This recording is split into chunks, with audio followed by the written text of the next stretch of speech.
Hey everyone, welcome back to Breakthrough Innovation. With us today is Dell Kronewitter, Dr. Dell Kronewitter. Sorry, I don't want to forget those first two letters. They're important. Dr. Dell Kronewitter is the co-founder and CTO of Point Loma Labs with a PhD in mathematics and over 2 decades of experience in embedded communications, networking, and cybersecurity. Dell has played a pivotal role in growing multiple startups from the ground up and helping them scale into successful enterprises.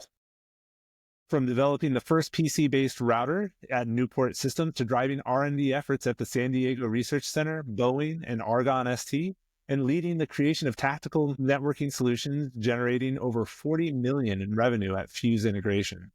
Dell has a track record of delivering cutting-edge technology in IoT, wireless systems, and cybersecurity. At Point Loma Labs, he is pioneering novel software and hardware solutions for IoT, focusing on AI, secure networks, and the next generation communication technologies. In this conversation, we'll explore how startups can methodically innovate, leverage AI for competitive advantage, and execute complex projects while staying on track.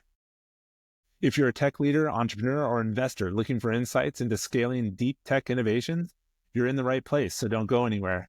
Well, I'm really looking forward to this conversation, and I really appreciate you giving us some time to chat. Thanks a lot, JL. Just glad to be here. Awesome. Start off, tell us a little bit about yourself and how you got to your current role.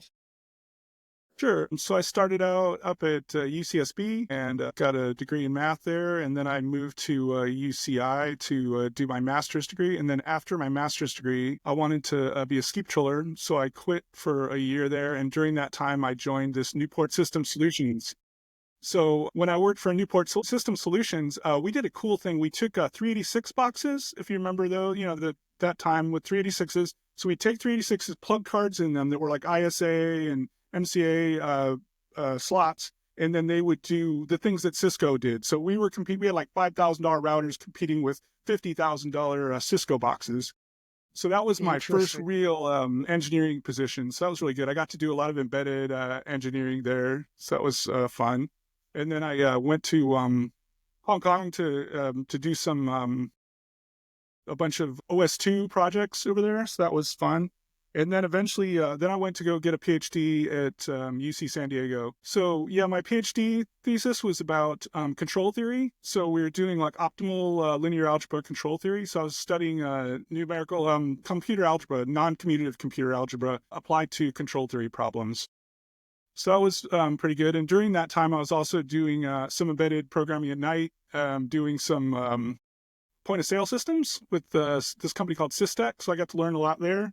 And then when I finished that, there was a company called Acterna, and we did telecom test equipment. So that was really neat because I'd done all this frame relay business at Newport System Solutions. And then, so that was really valuable for getting a job then. So that was a good position. And then I moved on to San Diego Research Center eventually. So at San Diego Research Center, I finally got to do wireless comms. So I really wanted to do a bunch of wireless communication. So when I worked at San Diego Research Center, I was with a bunch of really sharp wireless guys. We were developing FPGAs and RF.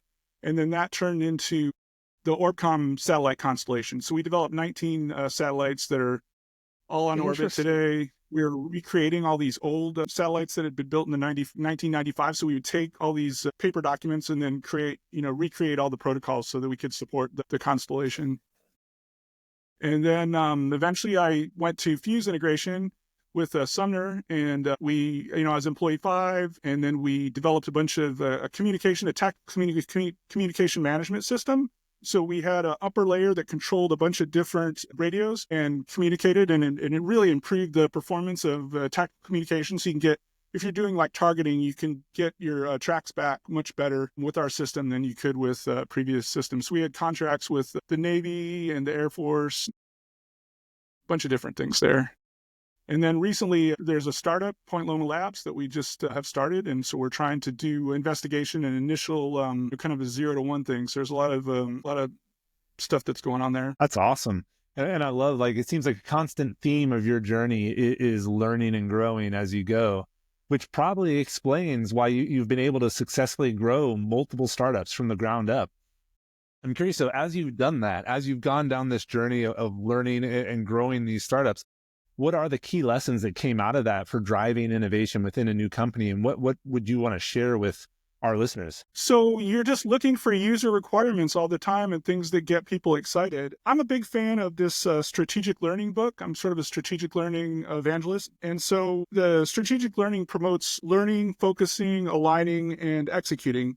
And so for learning to really win the battle for insights. So we're talking about winning the battle for insights. So how do you find out what the customer needs really early in the process?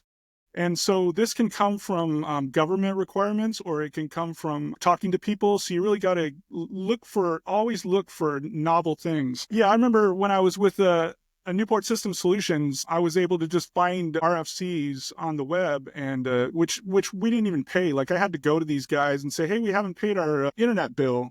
We're like a networking company. We're sold for $80 million to Cisco, and we hadn't paid our internet bill. This is like 95 or something like that. Anyway, so I get back on the internet, I'm downloading all these RFCs, and there's all these features with the protocol that I was developing. And I was like, hey guys, let's do this and this and this, you know? And so it was important that I got those things from the technical part and then pulled them out and then provided them to the salespeople so they could describe them as well. And so I'm often like looking at research. I'm talking to the academic community a lot. So I'm pretty comfortable, you know, talking to the academic community. And so trying to find novel things. But the novel things can't be just novel, right? They need to be novel and valuable. So it's tricky and that's really what strategic learning says. It says, you know, the first stage is learning, and then the second stage is focusing. So the learning is trying to just find lots of ideas. So, you know, I was at this talk. I'm really involved in IEEE. I'm an IEEE senior member, so I get excited about all that stuff. Well, your listeners probably know IEEE, I hope. And so this guy, Chris Britton, from the Institute for Electrical and Electronic Engineers. Do you know that one? Yeah. Yep. Oh, yeah. So they make Wi-Fi, and there are lots of protocols, and they're just since 1800s or something. So I walked to this Chris Britton talk from Purdue, and he was able to, he's got some whole new techniques on how he's doing fog computing and letting edge sensors communicate. And so I'm really excited about implementing some of those ideas. So I'm always just looking for new ideas. If you see this picture, maybe pictures aren't good for this thing, but this picture shows that there's time, and it's a podcast, but there's, you know, that signal strength and strategic options are inversely correlated, right? So in the beginning of time, you don't know much. You have very low signal strength, and you have lots of strategic options, right? And then as time goes on, you have a high signal strength. Everybody's like, oh, this is the best thing in the world. And then but the strategic options have gone down. So it's important to hit right here, right? So it's important to saying it timing matters.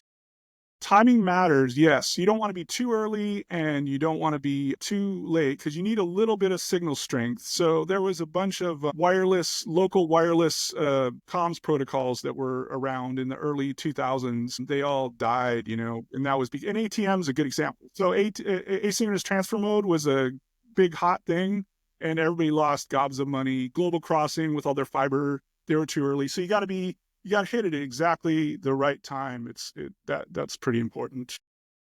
So you also brought up another point from strategic thinking that I think is interesting. We often would describe it a little bit differently. We'd say faucet and funnel, but I think it's the same basic idea, is that you have to spend your time coming up with a bunch of stuff and then refine it down. And I think all too often we see people try to do that in reverse. They try to funnel the things first, only come up with the ideas that are perfect instead of coming up with all of the ideas. So I do think that's an interesting perspective from the book. And that's I don't know if you guys track this design thinking stuff, but design. Oh yeah. Okay. So design thinking has the same sort of idea. It advocates this sort of empathize, define, ideate, prototype. So the empathy is just, you know, ideating, and then the ideate is really, you know, starting to do the focus business. I really like the strategic learning one, though. It's kind of the similar stuff and builds on the same ideas, but the strategic learning really focus on innovation and how to be a good innovation. There's this something called the Maslow's. Everybody knows that the Maslow's hierarchy of needs, right? Yep. There's like breathing and food down at the bottom, and then sex is in the middle or something. Then like listening to Led Zeppelin's at the top or something. And so I don't think I've ever heard it described that way, but Yeah, okay. you know. So in strategic learning, they also advocate a hierarchy of customer needs, right? And so the customers have these base needs that are, and then you move up the stack. And as you move up the stack, they're higher and higher needs. So you got to satisfy their lowest needs and then their next needs. And so for us, for Point Loma Labs doing Internet of Things, at the base layer, we have power and connectivity and climate. And then as you go up, you have security. So those are physical needs, right? So at the lowest layer level, physical needs, and then you have security needs, and then connectivity needs, data needs, and smart needs. So those are all different needs going up the customer hierarchy of needs. And you're not going to differentiate yourself in all of those needs. So if you can figure out, I think it's important to cover the customer needs, but you're not going to differentiate yourself everywhere. So it's along the lines of this focus business. I think it's important to figure out where you're going to nail it, right? So for Point Loma Labs, we have some power ideas. We're the microchip is going to control power better than our competitors, I think. Secured chip, we're talking to my friend's pursuing his PhD to Dakota State, and he's got some interesting side channel attack, post-quantum kind of side channel attack ideas. And then the connectivity is, we have some interesting communication strategies. So we're going to interact with the new cellular IoT protocols. And then, and for analytics and prediction, it's this AI business. We've been investigating this thing called TimeGPT, which is a time-based generative pre-trained transform that's based on models for just time series data. Historically, the LLMs haven't done too well with like time series data. And so for an IoT system, there's, it's all these time series data coming in and then moving. So spreading it across the distributed system and, figuring out what's going on is really important. This Chris Brenton from Purdue that I was talking about, he's got some ideas. And then this TimeGPT is, I think it's going to be really powerful for us. We had some good results so far. No, that sounds really interesting. I'm curious. We've covered a lot of ground so far, and we're getting to be about 14 minutes in. When you look back at everything we've covered, what is the thing that listeners, leaders need to take away from this conversation? They should just investigate a lot of ideas and just, the books that, we've talked about they're all really profound. I have some specific ideas also about moving forward and executing projects. So I really think the important thing is the Lewis and Clark business. So when Lewis and Clark discovered Oregon, they didn't bring a lot of people with them, right? So I think when you start a project, it's important that you get to the end.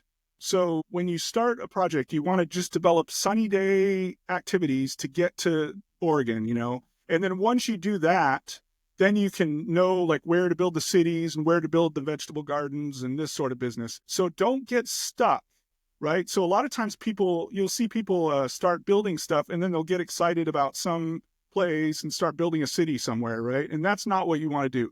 You want to build the whole thing you want to do the Lewis and Clark business, help get the Indians to help you and get all the way to Oregon.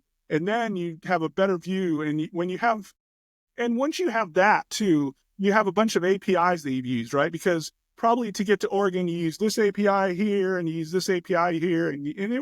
They're probably good decisions. Don't everyone warns you about not, about getting stuck on an idea. But anyway, so when you get to those APIs, then you can build that out better, right? And when you use the APIs, you got to really have reverence for those APIs. And then it becomes like a Rube Goldberg sort of thing where you might have like really crappy stuff in the middle. It might be some PHP weird thing that doesn't work very well.